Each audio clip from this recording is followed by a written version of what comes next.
Welcome to Designing Healthcare That Cares, the show where we explore how to build healthcare systems where people and performance thrive.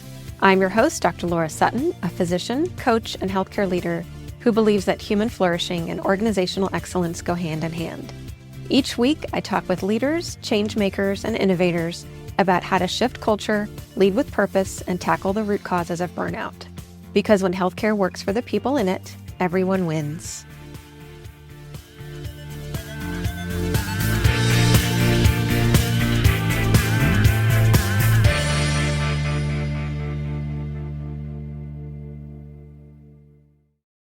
Welcome to the Designing Healthcare That Cares podcast. I'm so excited to have our guest, Dr. Tracy Asamoah. We'll hear a little bit about her. So Dr. Tracy Asamoah is a physician, a leadership coach, and consultant who helps physician and healthcare leaders grow into sustainable, human-centered leadership. With more than 20 years of experience as a psychiatrist, she brings a neuroscience-informed, whole-person approach to coaching. She partners with leaders navigating transitions, complex organizational challenges, and periods of change. Dr. Asamoah is a professional certified coach through the International Coaching Federation and a certified narrative coach. She has coached deans, department chairs, medical directors, and physicians across academic medicine and healthcare organizations nationwide. She earned her medical degree at UCSF and completed her psychiatry residency and child and adolescent fellowship at UCLA. Welcome to the podcast. So good to talk to you. Thank you. I'm excited to chat with you today. Yeah. We've had a lot of conversations, like we were saying before we hit record, over pancakes, a lot of breakfast conversations and just shared interests. And so I'm curious, share with our listeners how you got started looking at first into coaching and then really focusing on leadership and academic medicine. They're really not, at least from what I can see, not a whole lot of physicians that specifically coach in the academic space. And so, share with us your journey and how you got to where you are now. Yeah, absolutely. Well, I initially started thinking about coaching pretty early in my career, actually. I think the year after I completed fellowship, I had just started a new faculty position and was diagnosed with multiple sclerosis. And at that time, realized that my career may look different later in life. And so I went on with life after that. And maybe 10 or so years ago, started thinking that if I end up having enough with having an autoimmune disorder that makes it challenging to practice clinical medicine the way I want to, I wanted to be proactive about thinking about other things that I could do.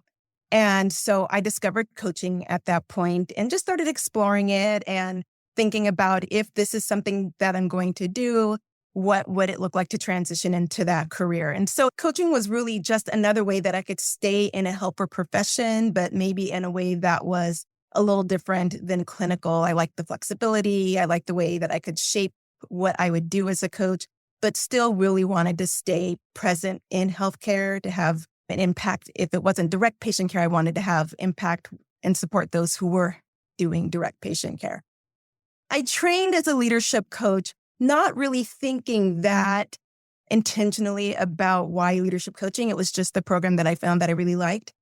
But what I think ended up being the thing that kind of coalesced and drew me to leadership coaching was when I was an early career physician doing leadership positions. Because if you're a doc, at some point, in some way, shape, or form, we all are leaders. Even if we're not formal leaders, we lead a team, or we lead, even as residents, you may lead a team with medical students and an intern, or as a fellow, or early career, you're working on a unit or you're working in a clinic. And so I was finding myself in these leadership positions, and at the time didn't realize I really had no idea what a leader would do. I was just like, well, I'm just going to work really hard and see my patients and run the unit really well, or run rounds really well, or whatever the position was. I was just going to work really hard and do my best, and didn't understand that the things that felt frustrating were things that I just didn't know to do well as a leader. And so as I trained as a leadership coach, and honestly, when I first started training as a coach, I was like, oh, I'm just going to be a physician coach. I want to support physicians and help them kind of understand what they wanted to do and have life not feel so overwhelming. As I started working with different physicians, I noticed that the ones that, for whatever reason, came to me were physician leaders. I was also coaching leaders in other non-medical academic settings, deans at colleges or directors at colleges, and really started to understand that kind of across academic medicine, healthcare organizations, higher education, there are these leaders who didn't have really any guidance or training about what it was to be a leader. They were identified in their careers because they were high achieving, really hardworking. They did their work really well. They were really excellent technically as clinicians, sometimes in non-medical positions as faculty, and at someone kind of ushered them down the leadership pathway or identified them for a leadership position, or the person themselves saw an opportunity and stepped into it, but often didn't have the kind of self-concept of what am I going to do as a leader? Who am I going to be? What is it going to look like? And really struggle. And so understanding, how do I understand my strengths? What are my values? How do I leverage those? And how can I do that as a leader became something that came up over and over again as I was coaching different individuals. And so I started connecting my own experiences and what I didn't receive and what I didn't understand and how frustrating that felt and how discouraging that felt, and just really felt connected and really empathized with these leaders that I was working with. I also felt really interested and curious about how leaders experience change, how they experience change themselves, how they guided their teams through change, what that looked like, how they understood it. So being a coach that really looks for leaders experiencing some sort of change, either personally, professionally, it could be individually, organizationally, is something else that I've been really curious and explored a lot with leaders. Yeah. Thanks for sharing all that. Yeah. So much I want to go back to because I feel like I could talk with you about physician leadership all day long. So I want to go back to your diagnosis of multiple Mhm. sclerosis. And it makes me realize that, first of all, how hard is it being a physician just without a chronic disease? And then receiving a Yeah. diagnosis, this realization that full-time clinical medicine may not be the right path for you at some point in your journey. And so looking for other areas to continue to give back and serve the medical community, which again then serves their patients, right? And so that just hit me as you were talking about it, is how much stress do we put on our physicians that don't have a chronic disease, and then realizing that having a chronic disease is going to make it really, or may make it really challenging for you at some point to practice medicine full time. Yeah. I feel really fortunate that I early on thought about the fact that the things that would be required of me throughout my career as a clinically practicing physician may be at odds with what I was able to do well. And so I was able to find something that I could do differently. But I've just been coaching and not doing clinical medicine for like 2 years. So it was really kind of a long journey of me rethinking my identity as a physician, right? Which is, I think, what happens with a lot of physicians is we understand our identities as physicians to look a certain way, to this never ending, bottomless dedication, self-sacrifice, striving for this almost unattainable level of excellence and just pushing, pushing, putting everybody first, putting ourselves last, ignoring what our brains and our emotions and our bodies are telling us and just plowing through.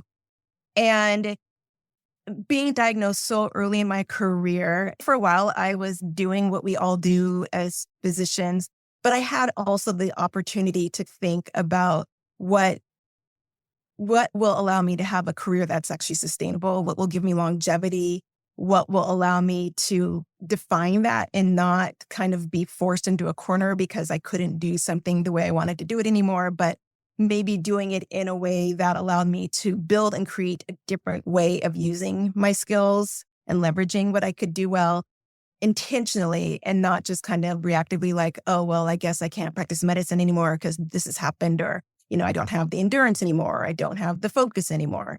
But a lot of it was reevaluating my own identity. Mhm. as a physician and where I could have impact and where I felt like I could add value and coming to terms with what medicine asks of us and knowing that we're still not in a place that it's not easy, but sometimes not an option to give less. And the option really seems kind of impossible to give less or do less. And often the opposite is true. And realizing that that might not be something that would best serve me or best serve my patients. And so that I might have to do it a different way. Yeah. Yeah. I know this is a yes question, but what type of support? Because that's a huge identity shift and a huge transition for Yeah. you to start to step back from full time clinical practice and then step away from it. What type of support did you have during that transition for yourself? Yeah. My family and friends are great. My husband, who's also a physician, who was actually the first person who thought that I had MS. So he was an ER resident. He did an ND PhD. So when he finally finished all of the grad school and medical school and started residency, I was actually starting a faculty position at the same hospital.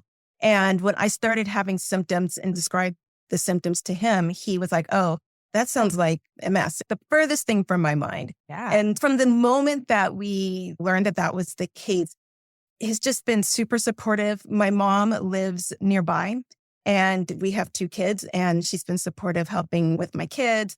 I've got a great network of friends that have known my journey, have been with me. And I think that has probably been the game changer is that I've always had people who've been supportive, didn't question my experience, have supported all of my decisions. And I can't imagine having been able to go through this without that and getting to the point of feeling secure in the decisions I've made without people supporting it and not questioning it or not saying, oh, well, not being disappointed or not expressing that, well, how are you going to be a doctor if you're not doing this or if you're not doing that? Yeah. Yeah. That's awesome. Thanks for sharing. It's interesting. It's like, well, if I don't have patients, am I a doctor? I definitely share in that as I've transitioned my own life away from full time clinical practice and Mhm. getting more in administration and then leaving my corporate role, starting my business, moving in and out of clinical practice. I'm not quite sure where I am these days. It's tough. It's tough. And it sounds like, again, that transition and that shift for you as you talk about coaching others through change and through their own transitions, it sounds like has really informed how you coach and how you connect with physicians that are dealing with whatever transitions they're dealing with.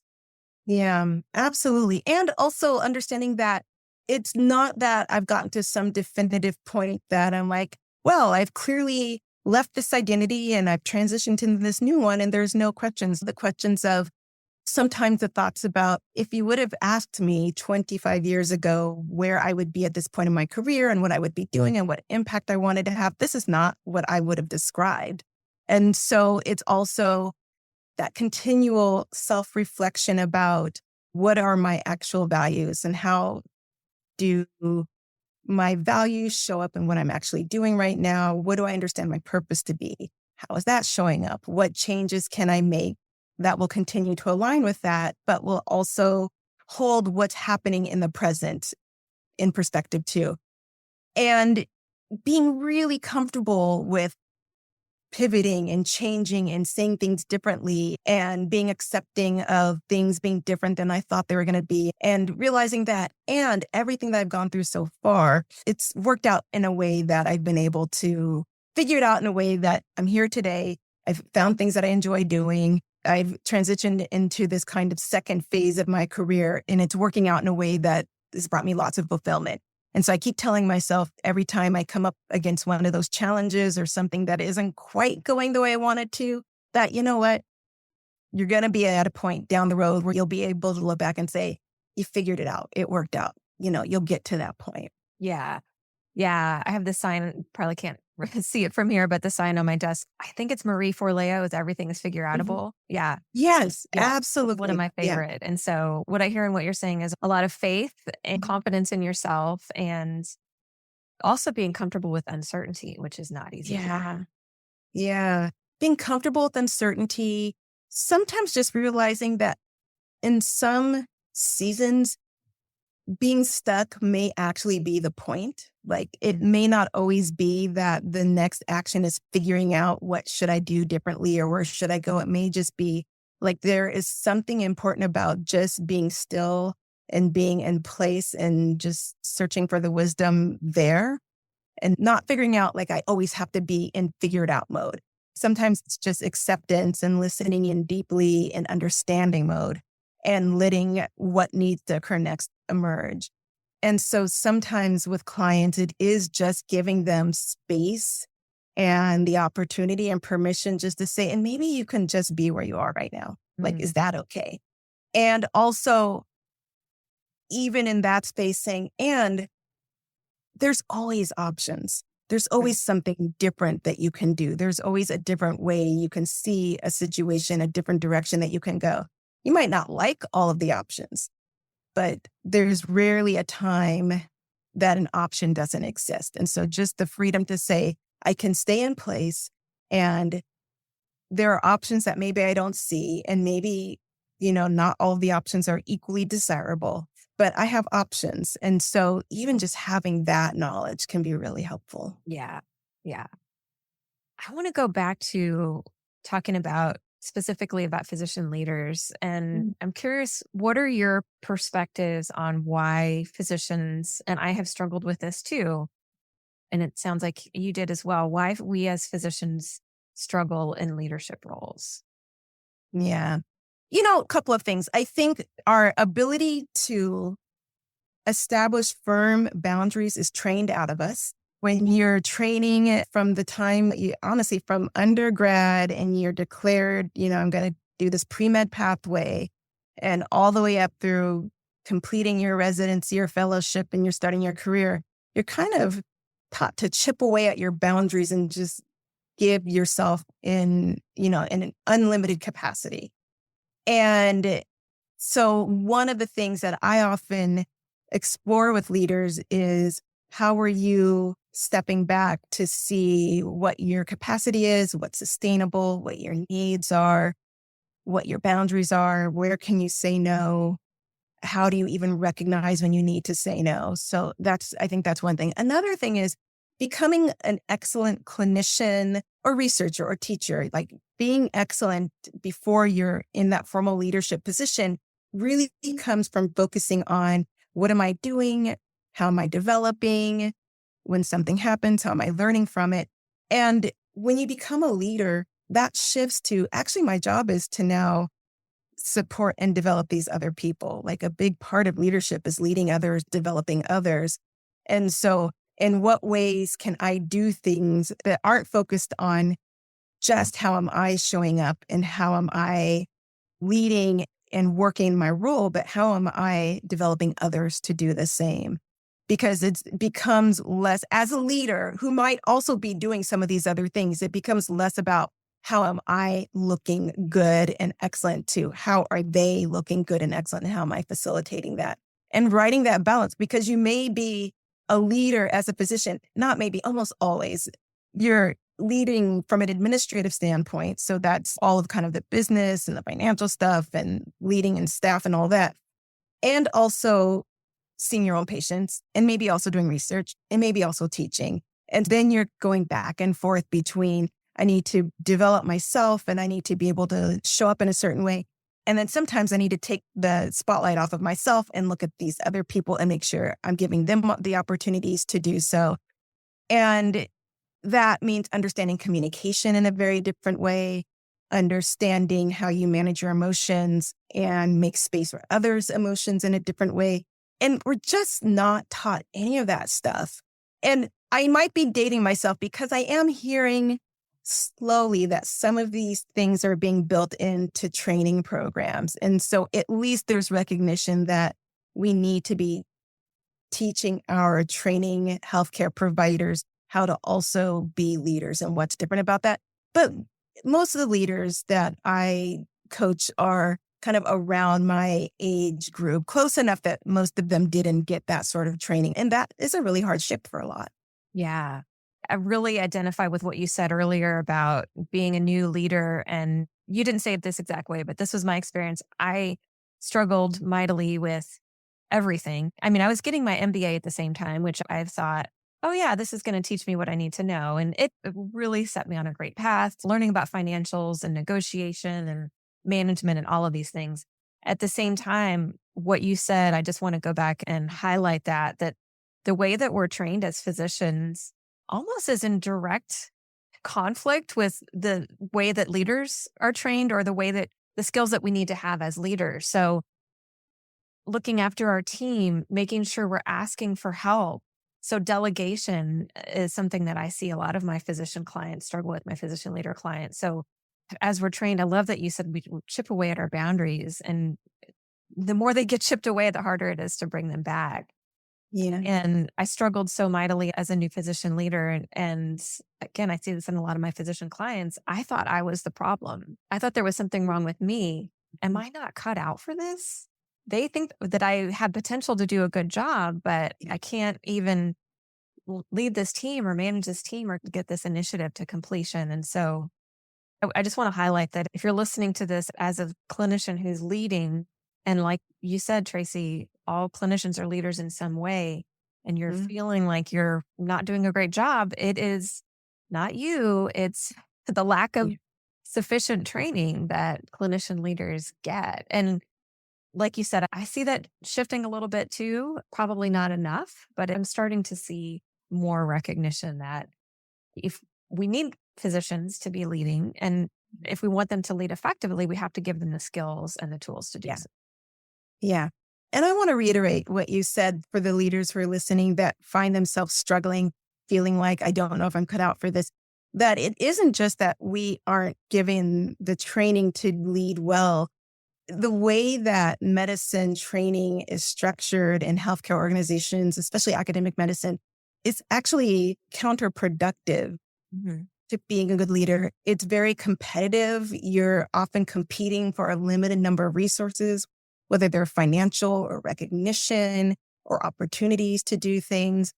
And that is in direct conflict to the mindset that you want to have when you're leading people, where you're being very generous with how you share resources and who gets recognition for this initiative. Well, it could be you because you're the chief of the division, but it may also be a junior faculty who's really trying to grow in their own leadership. Sometimes the things that we're trained to do, and in all ways, really important to be able to get ourselves recognized, to get to the places that we want to go. Often as leaders, we have to pull back from, or we have to do in a different way. And it's hard to know how to do that. I think it also can bring feelings of like shame and guilt when we feel like we're not representing ourselves in a way that is consistent with who we know ourselves to be. But then we feel like we aren't supporting our team in a way that they Mm. need to be supported, and figuring out how to navigate that in a system that doesn't always really support leading well. And so then also contending with that. Yeah. And that balance between administrative and clinical roles. I mean, I struggled with that. It sounds like you did as well, and a lot of your Mhm. clients. And what you're seeing is pushback from patients like, well, what do you mean you're not going to be here for me every day? Or who am I going Yeah. to see if I get sick? And do they think we're out just playing golf or whatever? Pushback from our colleagues, whether that's outward conflict or sometimes passive aggressive, like, why do I have to take care of these patients when they're gone? Even if we're lucky enough to have our clinical load rebalanced in some way, a lot of my clients say, I still feel like I'm working full time clinical. And then I have this either full time or Yeah. half time role on the side, this administrative role. And so it can be like working two full time jobs. Absolutely. And you said something that I think is really interesting. Something coach a lot of clients around is a lot of leaders, especially earlier in their careers, find themselves in a position that the folks who are once their peers, their colleagues, are now part of a team that they're leading, which can cause all sorts of challenging dynamics and conflicts. So when you're now the one making the schedule, or now maybe you're the one negotiating contracts and financial decisions that affect your team, or that you're hearing about things that are happening, changes in resources, changes in staffing, all of kind of the politics that happen in healthcare. You're hearing about stuff, but now you can't really share the whole story with people that you used to talk more openly with. It can be really hard. It can really change relationships with people who you felt like you were part of the team and now you're set apart from that feeling of collegiality.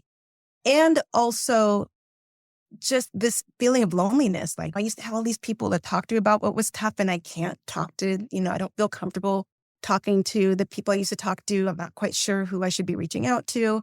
And so finding people in other departments or people sometimes with leaders say, who are people that you're meeting at meetings or conferences who are doing the same type of leadership that you're doing that you can make connections with, just so that you can start having, a community and a network that you can talk about the things that are challenging and tough, especially when the people that you used to have those conversations with aren't a great option for whatever reason. Yeah, I experienced that a ton. And it's the phrase, it's lonely at the top, right? And it can feel isolating at times. And so I appreciate you highlighting that. That's something that I get that from my clients as well. Yeah. Yeah. Yeah. If we think about it, looking at the physician leader standpoint, what can organizations do to help foster better development and better training for their physician leaders? Yeah. The one thing that I'm seeing more organizations do is create pathways for development. Some of the organizations that I've been coaching with have coaching as part of a larger leadership development initiative where they're recognizing that there are a certain set of skills that, especially people who've been clinically trained, and this is nursing, physicians, could be physical therapy, occupational therapy, people who are clinically trained who now find themselves in leadership roles. There are skills that they just didn't have the opportunity to be exposed to that organizations can provide. I think the ones that do it really well do include coaching because it gives those leaders space to really dig into what are the things that I need to understand differently about myself to create a leadership pathway that is sustainable, that I really feel is aligned with who I am and what I need. Organizations are in a tough spot right now. The things that I would say is give physicians more resources and give them more agency and give them more autonomy when they're leading, to understand, if they're leading a division and they understand what the faculty or the other physicians or the staff need, trust them to do that. That's often a hard ask in this current climate to be able to do that. But, really giving clinical leaders the ability to actually lead, to be able to ask for what their teams need, their divisions, their departments, their organization, be able to ask for that, give them an actual voice at the table and allow them to get the resources they need. Because it's time and time again, I hear from physicians that they're sometimes just trying to hold a team together. They don't want faculty to walk. They don't want faculty to go to other positions, whether it's a question of clinical load or a financial question or support or whatever it is, and that they're trying to advocate for these things and they're just hitting brick walls. And so for organizations to really include physicians, clinical leaders at the table when they're making decisions in a meaningful, authentic way. Yeah, I couldn't agree more. We'll shout it from the rooftops. Yeah.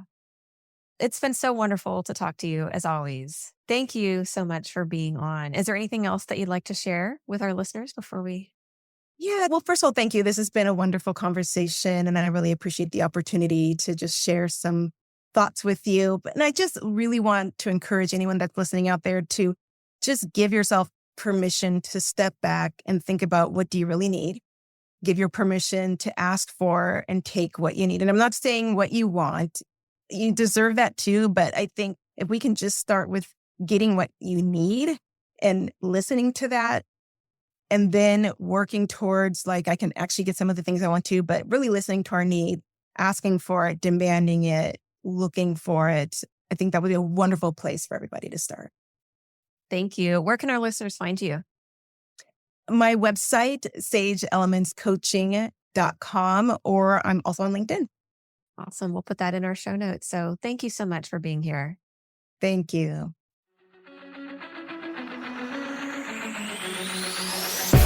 Before you go, let me share a quick story about when I was new as a physician leader. I remember very clearly walking into a boardroom with a meeting with fellow executives, and I felt like a massive imposter.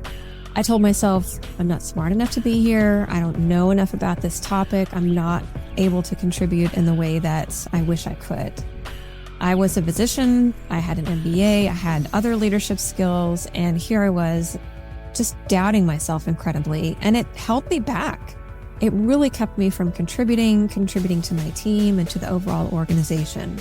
It took me years to develop the confidence that I needed in order to be successful in that role. And I eventually learned that my imposter syndrome wasn't about my lack of competence or my lack of skill or knowledge. I hadn't had the training that I needed in order to be successful.